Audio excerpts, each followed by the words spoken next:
All right, he comes home from work, he drops his bag, plops himself on the couch, grunts hello, and you ask yourself, where has the love gone? Well, psychologist Dr. Guy is here, and he's going to help us get out of the comfort zone.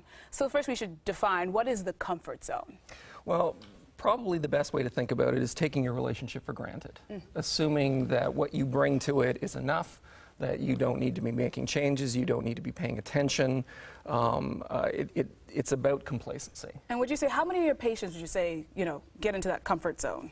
Well, or that's their main problem in their relationship? That's usually what started the main problem. Oh. That's a sign of things aren't going to go well.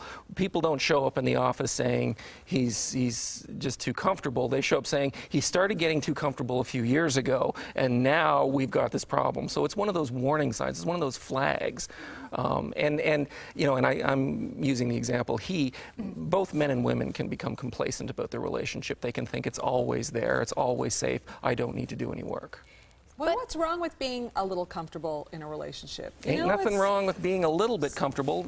Ain't nothing wrong with being a lot comfortable, but being completely comfortable.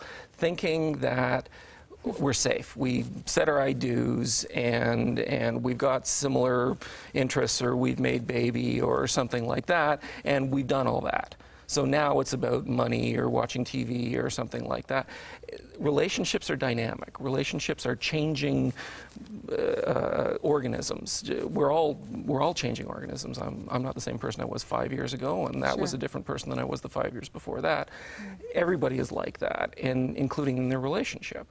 Thinking, though, that, well, we did the relationship part thing, now we can focus on other things, that becomes dangerous. So what's the difference between being comfortable and being complacent? Well, being comfortable means that you can trust your partner, that you can count on them, that they've got your back, that you've got their back. Complacent is where you presume that support without checking with your partner, without thinking, what have I done for my partner recently to let them know that I love them. It's characterized by probably one of the most dangerous phrases in a relationship, which is, well, I love you. Yes. And as soon as you hear that, it's like, okay, now we got a problem. Yeah. Yes, I've heard that before. That rang in my head when you said it. But then what kind of maintenance should you do in your relationship to make sure that you don't become complacent? Because I'm sure that people who are complacent have no clue that they're complacent. And Probably they have no clue. Well, I guess that kind of defines complacency. I didn't know I was complacent. Well, the idea of a relationship maintenance program, in this, nobody would buy a car. Nobody would drop 40 grand on a car and say, okay, well, I'm done now. I just drove it off the lot, and for the next 15 years, if this thing lasts that long, I don't have to do anything about that. Although it would be nice to skip the oil changes and all that other stuff. Yeah, I'm not saying it wouldn't be nice. We can talk about the fantasy world, and we can talk about the real world. You're right, the real world. In a relationship, if people go into it with the idea that we're always checking on our relationship, we're always checking in with each other, and we talk about having what we call how we do in conversations. And I use the car example. You check your oil every 3 months. You have a how we doing conversation every 3 months. But I think that's good in theory, because women always are checking in with each other and talking. But a lot of men they don't want to have this check-in thing. They're like, are we talking about it again? This is ridiculous, and So here's the secret. Okay, tell me the secret. Yeah, men are as terrified of losing their relationships as are women. But you guys get trained in talking about feelings. It's not that you're better at it. You're encouraged to do it. My group, my tribe, we're stoic. we're the warriors. We're the leaders. We get lambasted if we're emotional. So we get it sort of beaten out of us. When we teach men to be emotional, when we teach men to express feelings, turns out they're just as capable of expressing their feelings, expressing their fears, expressing their worries as our women. But don't you think half the problem is sometimes when people get married, it's like they kind of look at it as like, oh, good, it's my get out of jail card. I can stop buying flowers. I'm good. She loves me. I love her. This is why I think people get into that mindset, because when you're dating, you have to do those things, but when you finally catch the person, you can relax. That's, I think, what people think. Yeah, when you got the lock on, you feel I'm in the safety zone. I don't have to keep working. Sweatpants on, and that's it. I always joke, you're out. It's elastic waist pants as soon as I get married. So I always make the joke.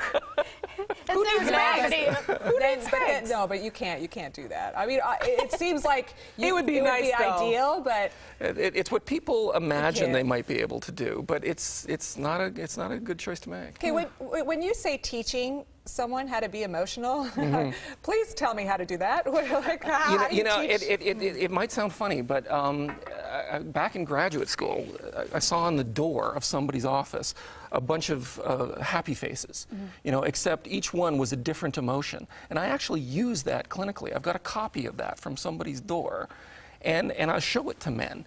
Or, I'll show it to people because you get stoic women as well. Right. But I'll show it and I'll say, I want you to demonstrate these feelings for me. I want you to talk as though you're experiencing this feeling.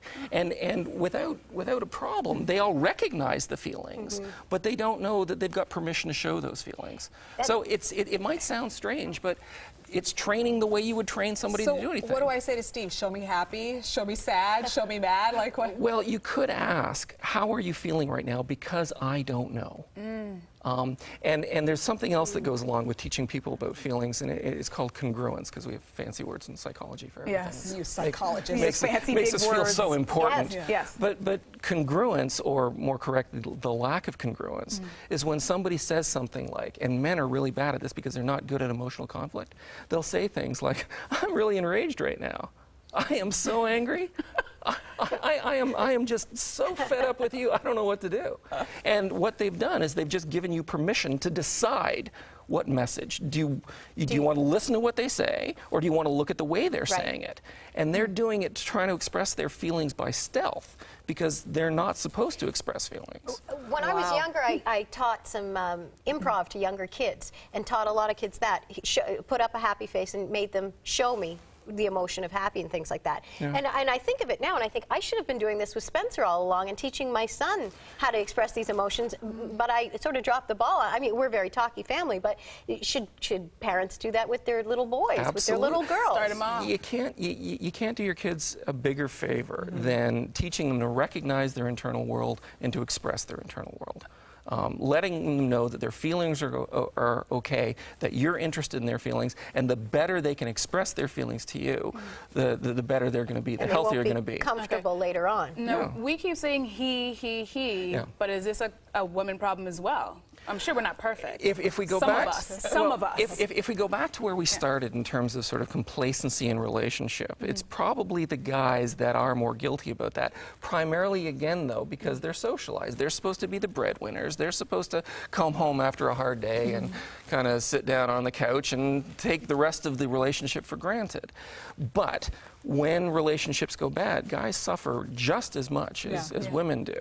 You know what Steve and I used to do, and people would be kind of shocked that we did this? We would take 4 days alone together and go away and leave the small baby Why are they so and the shocked? other baby, because they were shocked that we would leave our children and go on a separate vacation. I'm like, but you need to do that. And we were consistent. You know what? We haven't done it with this kid, but we have to. A good babysitter is as valuable as a good marital therapist. Really? Oh, for sure. Yeah.